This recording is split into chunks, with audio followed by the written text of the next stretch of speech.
Today we're talking about essential branding terms for therapists in private practice. Make sure you stick around for the entire video so you can learn exactly what you need to know about branding your business. Let's dive in.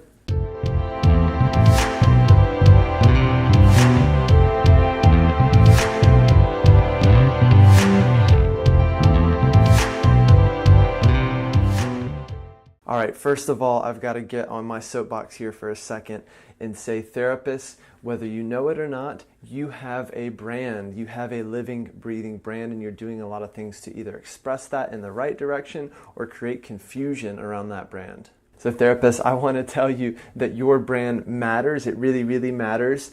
And at the same time, for a lot of you, your brand kind of sucks. I think a lot of therapists get into this situation where they're creating essentially an accidental brand. They're just kind of winging it. They don't really think about the fact that they have a brand and need to stick roughly to that brand. And so they end up creating something that is really just completely accidental. Before I forget, make sure you click that subscribe button below, and also want to tell you about the free copywriting guide over at thejohnclarke.com/guide. thejohnclarke.com/guide. All right. So today I want to teach you about a few essential branding terms that are really going to help you set the foundation for what you need to know to build your brand. So I want to teach you first about this idea of a strong brand. A strong brand is just that. It's a brand that is strong. The felt experience of that brand is strong. It's bold in its branding. It's unforgettable.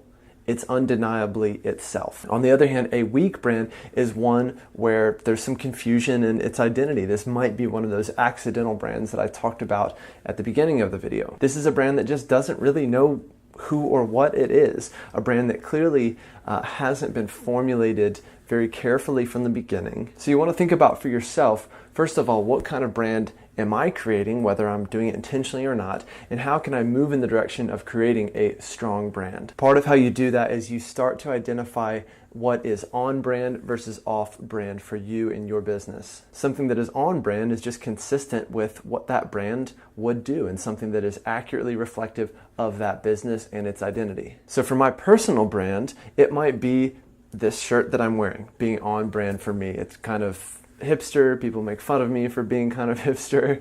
It might be the kind of watch that I wear that kind of has the same hipster vibe. Might be the kind of music I listen to. It's everything that I do to essentially express my brand. Now I'll go into this in a different video, but essentially I want you to be thinking about your brand is how you look, what you do, and what you say. So if we break this down a little bit, how you look, meaning the visual identity of your brand, your website, and all of its marketing assets. It's how your office looks. It's how you decorate your waiting room. What you do refers to the things that you do to create an experience that when people are interacting with your company and your brand. So it's how you answer the phone. It's what kind of drinks you offer in the lobby, the kind of music you're playing in the lobby.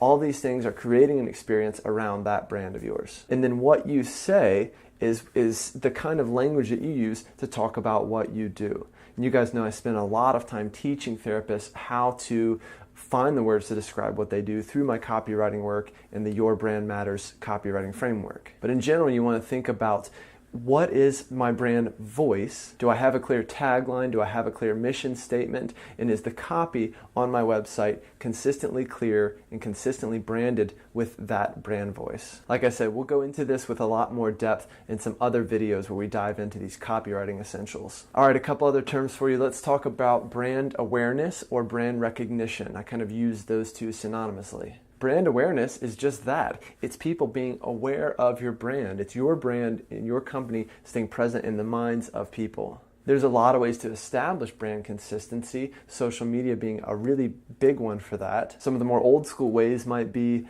you're sitting there at a baseball game in your local town and you see the banners all on the outfield that have these different companies. Now, just because I see those companies out there doesn't mean that I'm looking for a vehicle accident attorney right now. But what it does mean is, even at an unconscious level, I'm a little more aware of that brand than I was before. And when I have that brand awareness for that company or that business, And when I do need a lawyer for that situation, and I go to Google and I see that lawyer, I'm already a bit more familiar with it, and therefore I'm a lot more likely to choose that lawyer specifically. So if you're just starting to think about this stuff, I do want you to think about the differences between lead generation and brand awareness. This is how I like to really break down marketing, and especially digital marketing. So lead generation might be ranking first on Google for people in your area searching for vehicle accident attorney. Brand awareness might be showing up in as many places as possible so that people know that you are open for business and that's the kind of work that you do. If you know me, then you've heard me say this before, but above all else, in my teaching of therapists in private practice, I want you to know why you're doing what you're doing and how to measure whether it's working. So I might ask you, is what you're doing right now in your digital marketing, is it for lead generation or is it for brand recognition? Or maybe is it for a little of both? And I'm also going to ask you, how's it working for you? All right, so just as we have brand awareness and brand recognition, we can also create brand confusion. Again, brand confusion, self-explanatory like most of these terms, but it's this idea of a confused identity. It's kind of like if I were to wear this shirt, but like a really preppy hat or something, or really preppy clothes that didn't really go with my kind of hipster vibe. It would be listening to music that's really inconsistent for me and my tastes. People want to understand your brand as if your brand were a person, so you should really treat it as such. If your brand were a person, where would it hang out?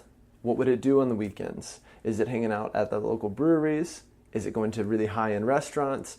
Is it doing yoga at a retreat center? This is a fun question from my friend Nikki Bonsall.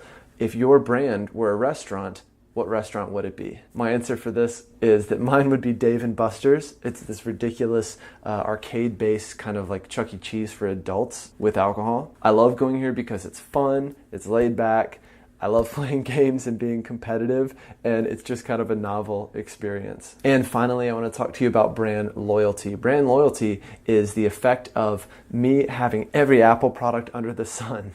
And whenever they release a new one, I'm at least aware of it and I'm at least interested in that Apple product. Brand loyalty means that even when some of the Apple products don't include features that I want, I'm still likely to stick with that brand because of my brand loyalty. Now, this isn't quite as applicable for us as therapists in private practice, but it's still a good idea and a good concept for you to know about, especially if you are a much larger practice and maybe you have different services. So if someone might think, okay, since I go to therapy at this counseling center and they also do massage or acupuncture, then my brand loyalty might mean that I stick with that company because I'm already kind of bought into what they do and the kinds of things that they provide and the level of experience that they provide. All right, I hope this video was helpful. Thanks for being here. If you haven't done so already, please hit that subscribe button below and head on over to thejohnclarke.com/guide to get the free copywriting guide.